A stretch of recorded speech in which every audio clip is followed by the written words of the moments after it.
তোমার কাগজ ছিল সাদা, অক্ষরগুলো কালো। জোহান্সবার্গের লিটল ম্যাগাজিনে যেদিন প্রথম ছাপা হলো তোমার কবিতা, তোমার মাথার চুলের ঘ্রাণ নিয়েছিলেন তোমার পিতা।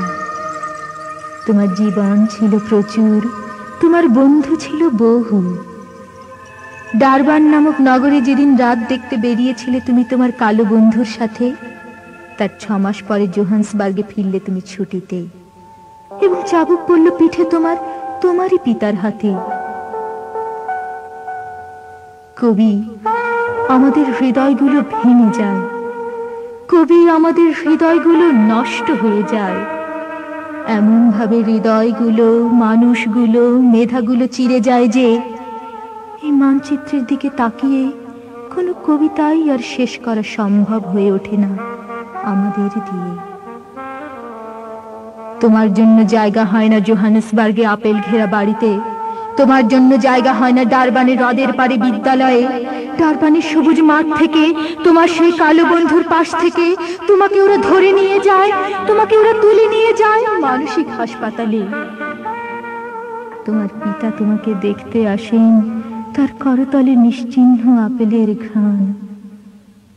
পৃথিবীর সমস্ত আপেল পচে গেছে কবি, পৃথিবীর সমস্ত হাসপাতাল বন্ধ হয়ে গেছে, শুধু খোলা আছে মানসিক বিভাগ। রাতের অন্ধকারে তুমি পালিয়ে গিয়েছিলে হাসপাতাল থেকে, দীর্ঘ পথ পার হয়ে, অরেঞ্জ নদী পার হয়ে, পায়ে হেঁটে, ভেল্ডের উত্তাপে তোমার সাদা রং ঝলসে গিয়ে তোমার স্বদেশের উন্মত্ততা তোমাকে উগরে দিয়েছে লন্ডনে। এখন পড়ছে বরফ, ঢেকে গেছে পথের যত বর্জ্য বস্তু বরফে, ঢেকে গেছে গাছের যত পত্রহীন ডাল, আর গির্জার চূড়া ঈশ্বরের সাদা তর্জনীর মতো দেখাচ্ছে ওই ঠান্ডা বড় আকাশটিকে।